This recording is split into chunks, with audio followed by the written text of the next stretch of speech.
When the house phone rang, Annabelle was startled and immediately looked over to the phone. This is the phone call she'd been waiting for hours. She noticed that her hands were shaking uncontrollably when reaching out to grab the phone. She wanted to know, she really did, but she has never been more afraid of anything in her life. She slowly moved the phone up to her ear.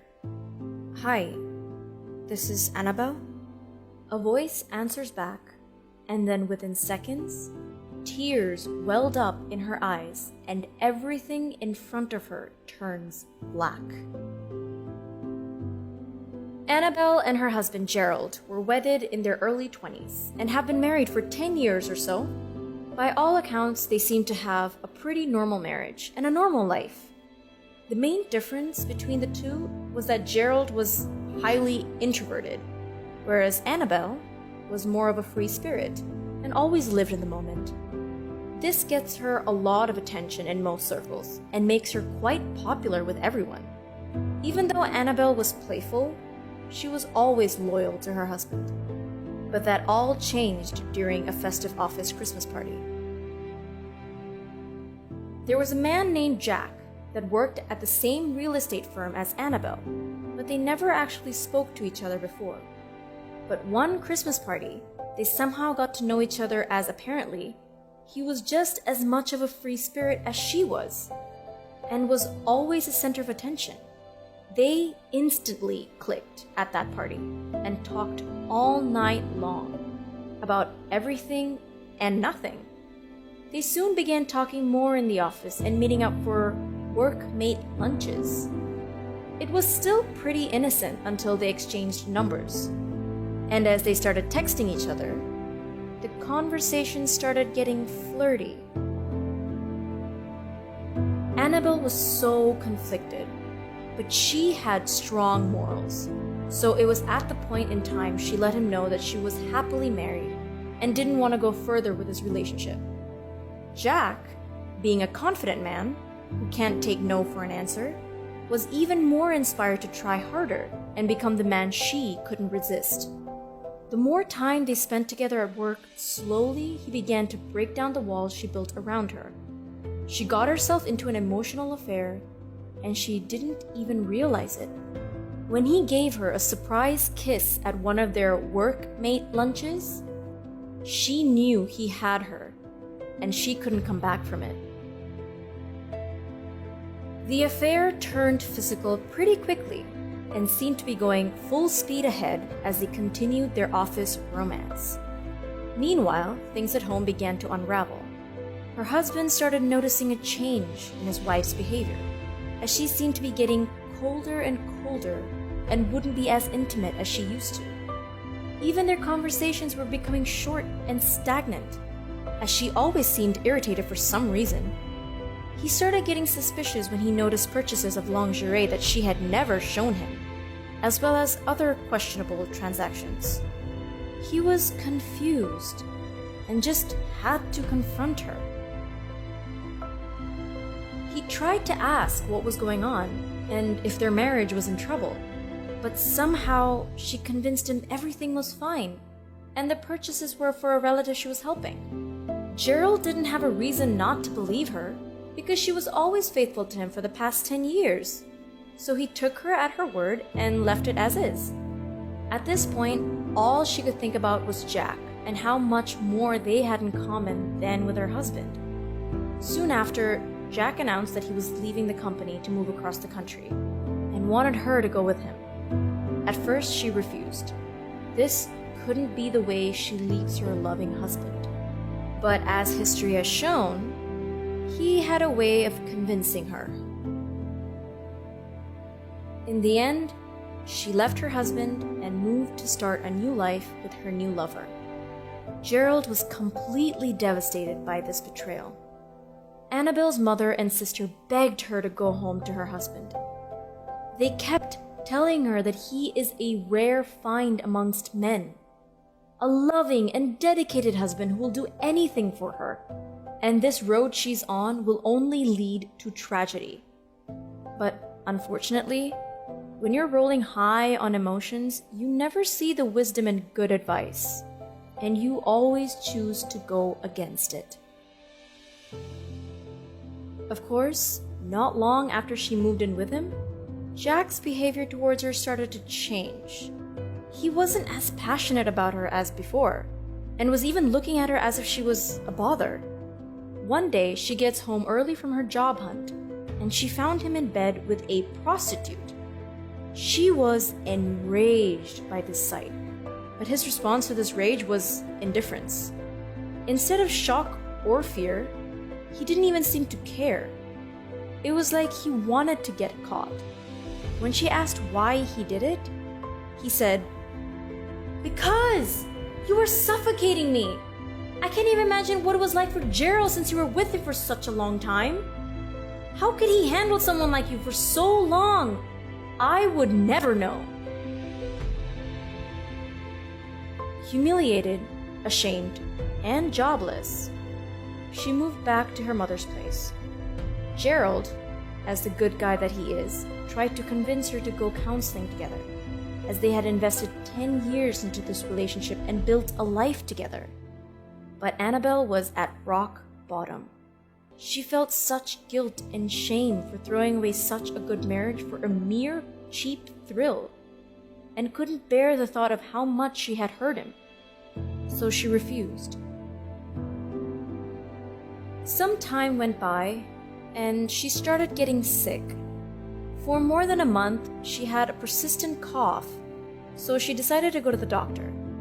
To her surprise, he confirmed that she had caught tuberculosis and advised her to go for an HIV test. Hours passed, and the suspense was unbearable.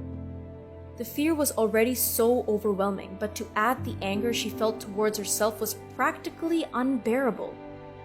Though she prayed for it to not be true, she felt like she would have deserved it after what she did to him, like it was her punishment. After a while, she got a phone call, and the news she received completely shattered her. The test came back positive. From this point on, she was drowning in depression, and this sped up the rate of infection quickly to full-blown AIDS. Not long after that, she was soon hospitalized, and Gerald, her husband, generously paid for a private room for her and an all-around-the-clock nursing service. He even visits her to wash her hair and her feet. When he was there, she could never look him in the eyes as her shame was just too overwhelming. She felt so bad that she even felt the need to skip her medication to attain her untimely death faster. The nurse asks her why she stopped taking her medication, and she told her the reason was she wants to die faster, because she believes it is the only way to free her husband of a wicked woman like her. She told her that she knows for a fact that he won't touch another as long as she is still breathing. So her death would be her gift to him, which would allow him to find a woman more worthy than herself, one who would make him her world as he would hers. One day, her mother and sister arrived at the hospital to find her husband drying her hair. He had brought her scented soap and her favorite shampoo, which would normally lift her spirit. But she had such a far-away look in her eyes coupled with her bone-like weight loss. It was like looking at a moving corpse. It took Annabelle a good minute or so to recognize their presence in the room, and she greeted them with a small, sad smile. They exchanged greetings with her husband as he thought to excuse himself in order to give his wife privacy with her family. Her sisters suddenly rushed after him to speak about something. They were just outside of the private room and probably assumed they couldn't hear them. But that day, Annabelle and her mother learned how quiet hospital wards can be, because sound seemed to travel more effortlessly there than anywhere else. Her sister wanted to know how he was doing, so she asked him how he was coping, and if he needed anything that he never had to hesitate to ask. Then she asked him a burning question that she wanted to ask for a while. "Why are you not angry?" angry. At that point, her mother tried to distract Annabelle to prevent her from hearing what was coming next. But she weakly raised her thin arm and told her mother she wanted to hear his answer. His answer was, "I wish I knew. I know I should hate her, and my anger would be justified, but watching her suffer makes me want to take her pain away. I just want to hold her and let her know it's going to be okay." During this exchange, the mother couldn't help but stare at Annabelle. She noticed tears running down her sunken cheeks as she listened to the conversation and muttered to herself, "I'm such a fool. I'm such a fool." She turned around and looked at the table where 2 wedding photos were lying, as well as 3 envelopes. She pointed at them and said that these are letters she wrote for them. One was for her mother and sister. The other was for her husband. But the last was to go to the woman who will marry her husband after she was gone. Her mother was taken aback by the last statement, but she assured her that she didn't want to cause any more misery, which should be hers alone. But this was her way of contributing and possibly protecting her husband's future happiness.